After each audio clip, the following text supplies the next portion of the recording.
আসসালামু আলাইকুম। অবিরাম বাংলা সংবাদে সবাইকে স্বাগত জানাচ্ছি। তানিয়া ইসলাম। রাত্রি শুরুতেই বিআরবি কেবলস সংবাদ শিরোনাম। আমাদের হাতে চলে এসেছে নির্বাচন নিয়ে গুরুত্বপূর্ণ সংবাদ। প্রথমেই জানিয়ে দিব, অর্ধ কোটি টাকাসহ আটক জেলা জামায়াতের আমির হাসপাতালে ভর্তি। এখন জানিয়ে দিব, জরুরি সংবাদ সম্মেলন ডেকেছে ইসলামী আন্দোলন। তারপর জানিয়ে দিব, নির্বাচনের আনুষ্ঠানিক ফলাফল শুক্রবার, ইসি সানাউল্লাহ। এবং সর্বশেষ জানিয়ে দেব, যেভাবে বিএনপির একক নেতায় পরিণত হলেন তারেক রহমান। দর্শক, এতক্ষণ শুনছিলেন সংবাদ শিরোনাম। এখন বিস্তারিত জানার আগে আপনি যদি আমাদের চ্যানেলে নতুন এসে থাকেন, তাহলে অবশ্যই চ্যানেলটিকে সাবস্ক্রাইব করুন। আর আপনাদের এলাকায় কোন দলের সাপোর্ট বেশি তা কমেন্ট করুন। এখন বিস্তারিত।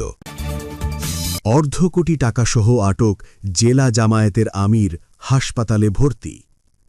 নীলফামারীর সৈয়দপুর বিমানবন্দরে প্রায় অর্ধ কোটি টাকাসহ আটক হয়েছেন ঠাকুরগাঁও জেলা জামায়াতের আমির বেলাল উদ্দিন। এ ঘটনার পর জিজ্ঞাসাবাদের সময় তিনি অসুস্থ হয়ে পড়লে তাকে সৈয়দপুর হাসপাতালে ভর্তি করা হয়। বুধবার ১১ই ফেব্রুয়ারি বেলা ১১টার দিকে বিমানযোগে সৈয়দপুরে পৌঁছনোর পর আইন শৃঙ্খলা রক্ষাকারী বাহিনীর সদস্যরা তাকে আটক করেন। জেলা পুলিশ সুপার শেখ জাহিদুল ইসলাম বিষয়টি নিশ্চিত করে বলেন, তাকে প্রায় ৫০ লাখ টাকাসহ আটক করা হয়েছে। প্রাথমিক জিজ্ঞাসাবাদের সময় তিনি অসুস্থ হয়ে পড়েন। পরে চিকিৎসার জন্য তাকে সৈয়দপুর হাসপাতালে পাঠানো হয়েছে। দুপুর ১টার দিকে অ্যাম্বুলেন্স যোগে তাকে সৈয়দপুর ১০০ শয্যা বিশিষ্ট হাসপাতালে ভর্তি করা হয়। বর্তমানে তিনি চিকিৎসকদের পর্যবেক্ষণে রয়েছেন বলে হাসপাতাল সূত্রে জানা গেছে। উদ্ধার হওয়া টাকার উৎস ও সম্ভাব্য উদ্দেশ্য সম্পর্কে এখনও বিস্তারিত কিছু জানায়নি পুলিশ। এ বিষয়ে তদন্ত চলছে বলে জানিয়েছে সংশ্লিষ্ট কর্তৃপক্ষ। জরুরি সংবাদ সম্মেলন ডেকেছে ইসলামী আন্দোলন বাংলাদেশ। বুধবার ১১ ফেব্রুয়ারি বিকেল ৫টায় রাজধানীর পুরানা পল্টনে দলের কেন্দ্রীয় কার্যালয়ে এ সংবাদ সম্মেলন অনুষ্ঠিত হবে। কাল বেলাকে এ তথ্য নিশ্চিত করেছেন ইসলামী আন্দোলনের কেন্দ্রীয় প্রচার ও দাওয়া সম্পাদক শেখ ফজলুল করিম। তিনি বলেন, ত্রয়োদশ জাতীয় সংসদ নির্বাচন সামনে রেখে আজ বিকেল ৫টায় জরুরি সংবাদ সম্মেলন করবে ইসলামী আন্দোলন বাংলাদেশ।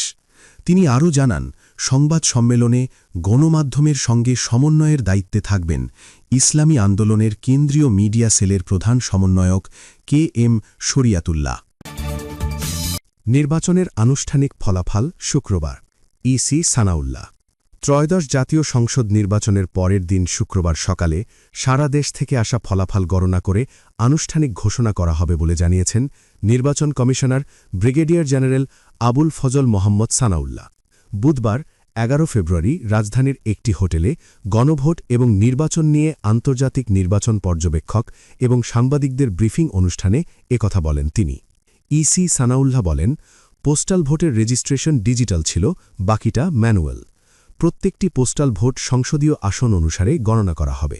ভোটের দিন বিকেল ৪টের মধ্যে যে ভোটগুলো পোস্টে পৌঁছাবে শুধুমাত্র সেগুলোই গণনা করা হবে। গণ অভ্যুত্থানের পর থানা থেকে লুট হওয়া ৯ শতাধিক অস্ত্র উদ্ধার করা হয়েছে একথা জানিয়ে তিনি আরও বলেন, ভোটকেন্দ্র ঘিরে ৩ স্তরের নিরাপত্তা ব্যবস্থা নেওয়া হয়েছে। সিসি ক্যামেরার আওতায় থাকবে ভোটকেন্দ্রগুলো। সানাউল্লাহ আরও বলেন, দ্বৈত নাগরিকরা ভোট দিতে পারবেন, এটা নিয়ে কোনো সাংবিধানিক বাধা নেই। তবে দ্বৈত নাগরিকত্ব রেখে প্রার্থী হতে পারবেন না। প্রার্থীকে অন্য দেশের নাগরিকত্ব ছাড়তে হবে। ত্রয়োদশ জাতীয় সংসদ নির্বাচন ও গণভোটের ভোট গ্রহণ বৃহস্পতিবার ১২ ফেব্রুয়ারি সকাল ৭:৩০টায় শুরু হয়ে বিকেল ৪:৩০ পর্যন্ত চলবে। যেভাবে বিএনপির একক নেতায় পরিণত হলেন তারেক রহমান। বাংলাদেশের অন্যতম প্রধান রাজনৈতিক দল বিএনপিকে এবারই প্রথম নির্বাচনী লড়াইয়ে নেতৃত্ব দিলেন তারেক রহমান। একই সঙ্গে তিনি নিজেও এবারই প্রথমবারের মতো জাতীয় সংসদ নির্বাচনে অংশ নিচ্ছেন।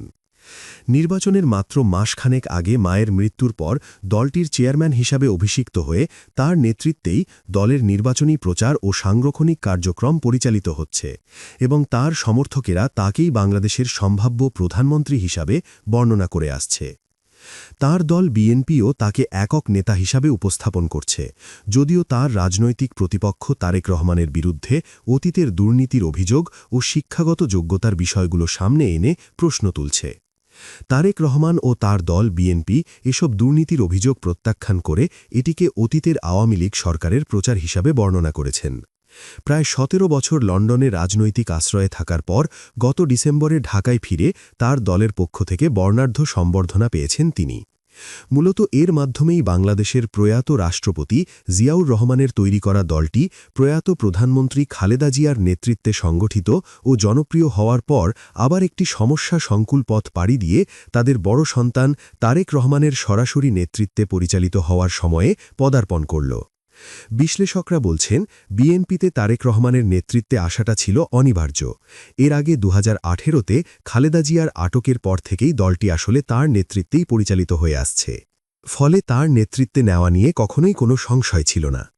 আরেকজন রাজনৈতিক বিশ্লেষক ও ঢাকা বিশ্ববিদ্যালয়ের শিক্ষক মোহাম্মদ মুজিবুর রহমান বলছেন, তারেক রহমানের সাফল্য হল প্রতিকূল সময়ে বিদেশে থেকে দল ভাঙতে না দেওয়া কিংবা ঐক্যবদ্ধ রাখতে পারা। যেভাবেই হোক, তিনি সবসময় রাজনৈতিক প্রক্রিয়াতেই ছিলেন। দেশের বাইরে থেকে দলকে ধরে রাখায় সাফল্য তিনি দেখিয়েছেন।